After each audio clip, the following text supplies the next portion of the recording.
Bonsoir à tous.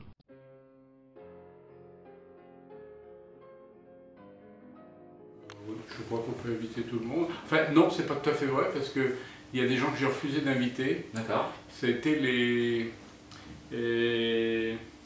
c'était tous les philosophes d'extrême droite qui refusaient de croire à l'extermination des Juifs dans les camps de concentration, donc ce qu'on appelle les négationnistes. Et donc j'ai refusé de faire une émission sur les négationnistes. Ce sont les seuls que j'ai vraiment refusés. Le reste, sinon non, j'ai invité tout le monde, y compris même des... par exemple, j'avais invité Spaggiari, qui était un type qui avait fait un coup formidable sur la Côte d'Azur, en passant par les égouts pour aller piller une banque, et comme il avait écrit ses mémoires, et comme il n'avait pas de sang sur les mains, il aurait eu du sang sur les mains, je ne l'aurais pas invité. Je ne serais pas allé le voir, parce qu'il était caché à Milan, donc je ne serais pas allé le voir à Milan, mais comme il n'avait pas de sang sur les mains, bon, je pouvais me permettre cette petite entorse.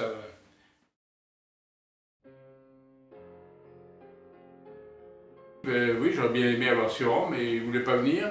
Et je voulais faire un tête-à-tête avec lui, mais j'ai toujours soupçonné de ne pas vouloir venir, tout simplement parce qu'il sait que je l'aurais interrogé sur sa jeunesse.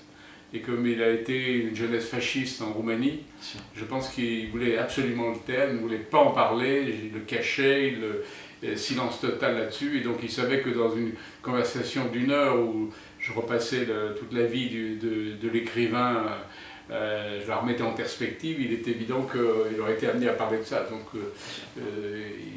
je crois que son silence était quand même assez calculé.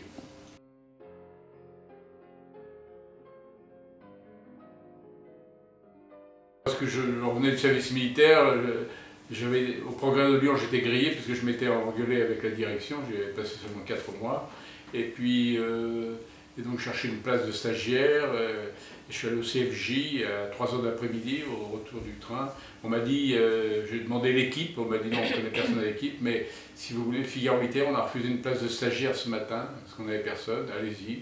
J'y suis allé, donc je pensais que j'avais peu de chance d'être pris, parce que je lisais, mais quand même pas, j'étais pas un fou de lecture. Et donc j'ai été interrogé par le rédacteur en chef, Maurice Noël, qui était un type formidable, à qui je dois beaucoup, parce que c'est lui qui m'a vraiment appris mon métier, et qui était un géant avec des mains de bûcheron, et qui était un ami de Paul Claudel et de Paul Valéry, donc impressionnant. Et donc il m'a interrogé sur mes lectures, et j'ai répondu lamentablement à toutes ces questions. Donc je ne faisais évidemment pas l'affaire, jusqu'au moment où, je ne sais pas, s'avisant que j'étais lyonnais, il m'a parlé du Figaro lorsque le journal s'est replié en zone libre et pendant la guerre, et qu'il avait gardé malgré tout des bons souvenirs de cette époque, parce qu'il fréquentait ce que vous devez connaître, la rue Bellecordière, la rue des Marronniers, où il y avait des bouchons, et il buvait du Beaujolais, donc du bon Beaujolais. Alors je suis là où je lui ai dit, à propos de Beaujolais, mes parents ont une petite propriété dans le Beaujolais, et là d'un seul coup, l'œil terne que j'avais devant moi depuis un quart d'heure et l'air effaré devant un garçon qui avait si peu lu, c'est allumé tout d'un coup à l'idée de ce que je représentais, une sorte d'entrée dans le Beaujolais. Et donc il m'a demandé si, contre un chèque, évidemment, il pouvait avoir ce qu'on appelle un caquillon de Beaujolais, c'est-à-dire un petit tonneau de 20 litres. Je lui ai dit oui, c'est comme ça que j'ai été engagé comme stagiaire. Et alors il a pris 3 livres sur sa cheminée, il m'a dit vous êtes très en retard dans vos lectures, commencez à les lire, et depuis je peux dire que je n'ai pas relevé les yeux.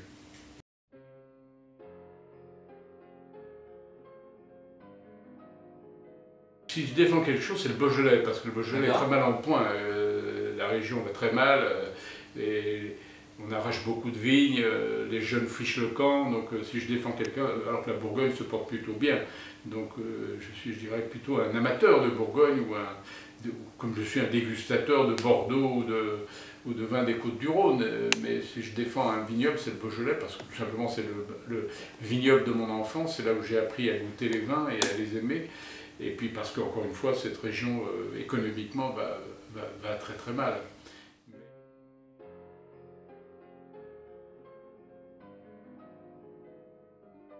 Bah, évidemment, mais ce lien de la littérature et le vin existe depuis des siècles et des siècles, puisque je crois que le vin, la présence du vin dans l'Odyssée est attestée, je ne sais pas combien de fois, dans la Bible.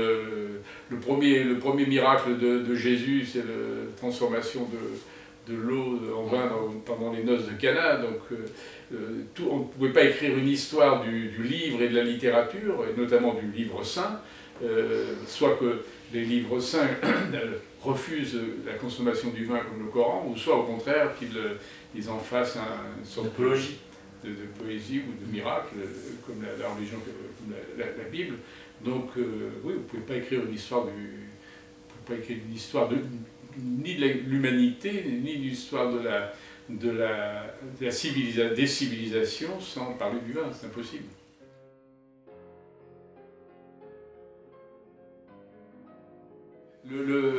La littérature et l'ivresse sont intimement liées. Vous avez Marc Hayam, le poète persan, célèbre l'ivresse dans ses poèmes, et pourtant il était musulman. On lisait Rabelais, on lisait plein d'auteurs qui ont célébré l'ivresse, Baudelaire bien entendu. Donc,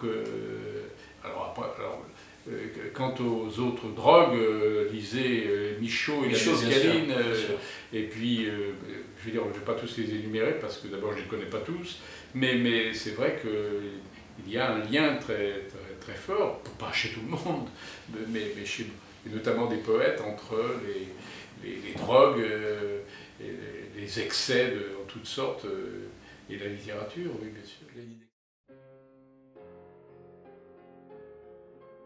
Alors, le premier que j'achète toujours, c'est l'Équipe, Libération, Le Figaro, Journal de gauche, Journal de droite, j'achèterai Le Monde ce soir. Aujourd'hui, c'est Les Inrecuptibles, il y a le Canard enchaîné et Pariscope. Voilà. Tous les jours, c'est ça? Demain, il y en aura beaucoup plus. Demain, il y a l'Observateur, Le Point, l'Express. Vous les achetez tous? Voilà. Oui, bien sûr, oui. C'est sur mes journalistes, il faut dire ses confrères, sinon... Merci à tous, et comme je vous l'avais bien dit, finalement j'avais eu raison d'intituler cette émission « Les écrivains sont de drôles de zig ». Bonsoir à tous, à la semaine prochaine. Et ont parfois de drôles de hommes.